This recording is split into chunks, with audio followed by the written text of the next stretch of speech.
Snapshot 25W02A is the first snapshot of the year and the first snapshot for the next Minecraft drop, bringing us falling leaves for all leaf types, cold and warm variants of pigs, wildflower and leaf litter, and much more. My name is Slime and this is a guide to all the changes. Let's start with warm and cold variants of pigs.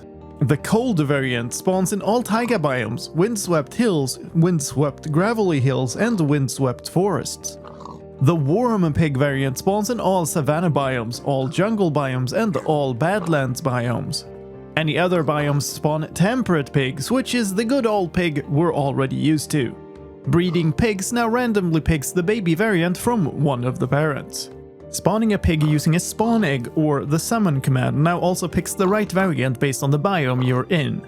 Let's talk about blocks and items. Falling leaf particles have been added to all types of leaf blocks, similar to those already present for cherry leaves and pale oak leaves.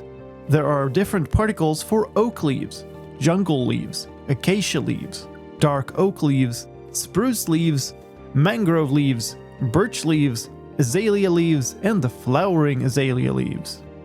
Wildflowers is a new type of flower that grows in all types of birch forests and in meadows. Like pink petals, you can place up to 4 flowers in each block, and placing one into an existing block adds to the count. Bone meal can also be used to add more flowers. Just like pink petals, you can also place the wildflowers in 4 different orientations. Like other flowers, you don't need any special tool to break them, and they can be washed away using water. Bees will also pollinate on wildflowers. A single wildflowers item crafts into a single yellow dye. Together with this change, short grass now generates slightly sparser in meadow biomes. Another type of new block with the same functionality is leaf litter. It is found in forests, dark forests, and wooded badlands, and just like the wildflowers, they have up to 4 pieces in one block and can be placed in 4 different orientations. But unlike the wildflowers, you cannot grow them with bone meal. There are also unique sounds for walking through leaf litter. Similarly to the other blocks, you don't need a special tool to break them, and they wash away with water. Leaf litter cannot be crafted into a dye, but can instead be used as smelting fuel, smelting half an item per litter. Another way to obtain the leaf litter is by smelting any leaf block in a furnace. Lodestones have changed in this version. You can now craft them with an iron ingot surrounded by chisel stone bricks instead of a netherite ingot.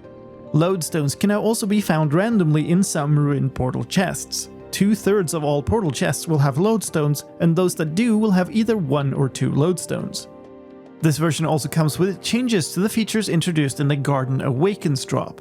The Pale Garden biomes have been expanded and now take more space that was previously occupied by Dark Forest biomes. Woodland mansions can now also generate in Pale Gardens. The map colors of pale oak leaves and pale oak saplings have been updated. Creaking hearts placed between 2 aligned pale oak logs now have a new dormant texture during the day. When they are this dormant texture, they cannot spawn creakings, and no resin clumps can spawn from them. Creakings can now be name tagged. Named creakings will persist through the day, but will still despawn if stuck with a player or brought more than 32 blocks away from their creaking heart. They are still resistant to damage and show particles, and will despawn if the creaking heart is destroyed or no longer aligned with pale oak logs. The transition time of the creaking heart being dormant and eye blossoms opening and closing are now determined by the exact time of day switches. Previously, they were affected by the weather and brightness level in the dimension. Attacking a stationary creaking now properly triggers skulk sensors. A creaking that gets submerged no longer has its pathfinding break entirely. And the tamed wolves that are angry at a creaking no longer keep being angry even after the creaking despawns.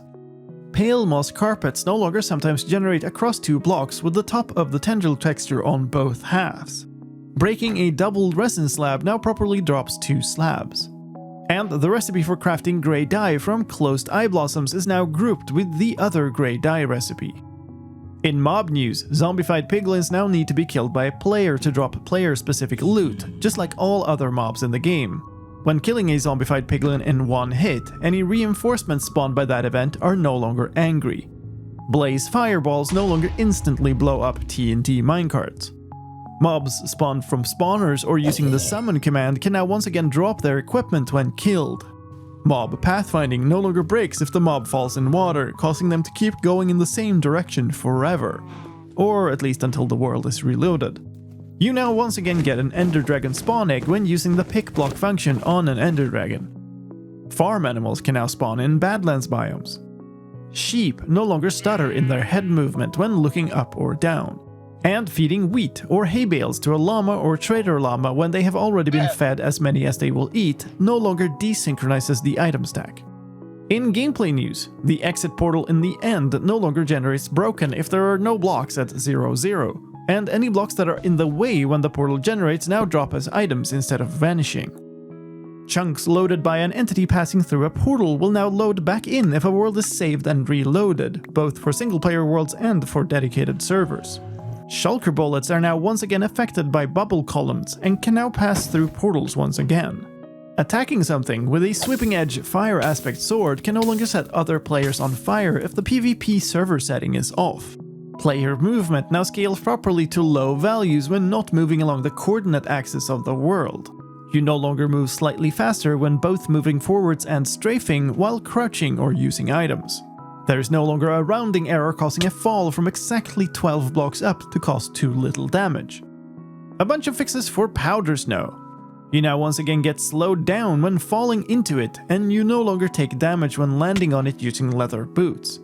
You no longer get stuck and glitch out when landing on the edge of powder snow blocks, and no longer get a desync when placing powder snow while landing in the same block space.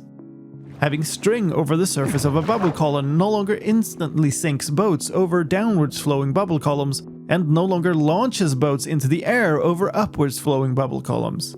Boats stuck in one high bubble column no longer keep on rocking forever. Overall, bubble columns now act the same regardless of if the block above the surface is air or something else.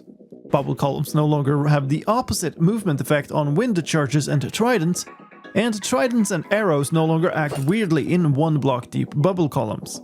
Tridents and arrows flying through lava now properly catch fire, and pouring a water bucket on a burning arrow or trident after it has landed now properly puts them out. You can now activate swimming mode while flying with Elytra in water. And flying onto a ladder now lets you climb. Eating a chorus fruit or throwing an enderpearl while mounted now teleports you properly instead of only dismounting you. Breaking, weeping, or twisting vines that are constantly bone mealed no longer sometimes causes the vines to end up in an unconnected state. And the statistic for using shears now properly increases when harvesting carpets, tall grass, large ferns, seagrass, tall seagrass, and nether sprouts. In visual news, bubble columns now produce less particles and sounds when there's an entity inside them that is unaffected by the motion. The animation of boats no longer breaks in long-running worlds. Experience orb positions no longer desync for a little while after being spawned before being corrected. When in fabulous graphics mode, particles no longer draw for 2 frames instead of only 1. The nether portal overlay now shows up properly if you step into a nether portal while nausea is active, and changing dimensions or respawning while nausea is active no longer displays the nether portal overlay. In sound news, the HRTF effect is no longer stuck on the on setting for some systems even if the setting is toggled off. The iron block family now has a new set of break and place sounds, and step sounds. The narrator volume is now affected by the voice slider in the sound setting. The Thorns sounds now plays properly when you take Thorns damage from hitting a Guardian or Elder Guardian, and when a non-player entity gets hit by Thorns. Falling from a great height now once again plays the crunch sound, and block-specific sounds like the splash sound when landing on a waterlogged block. In user interface news, the click sound no longer plays twice when opening a settings menu that has a slider in the same place as the opening button. And items with attribute modifiers for the chest slot are now properly listed as when on chest, rather than when on body. In Realms news, uploading a world to a realm will now enable command blocks for that realm by default. And it is now possible to upload a hardcore mode single-player world to a realm. In performance and stability news, an issue with the game saving maps has been fixed, which could cause performance issues on autosaves for servers with huge amounts of maps in the same place. And if the game detects that a previous startup failed, it will now turn off full screen mode by default. In addition to that, this snapshot brings us Data Pack version 62 and Resource Pack version 47, with the new options for the set block, fill, and clone commands, updates to text component formats, new item components, and more. If you're also interested in that, keep an eye on the channel for a separate video. But that's all for this time. A new, cheaper lodestone is set up to guide your way to a fancy thumbs up button under the video. That probably does something great. You should try pressing it. My name is Sliced Lime, thank you for watching. I'll see you next time.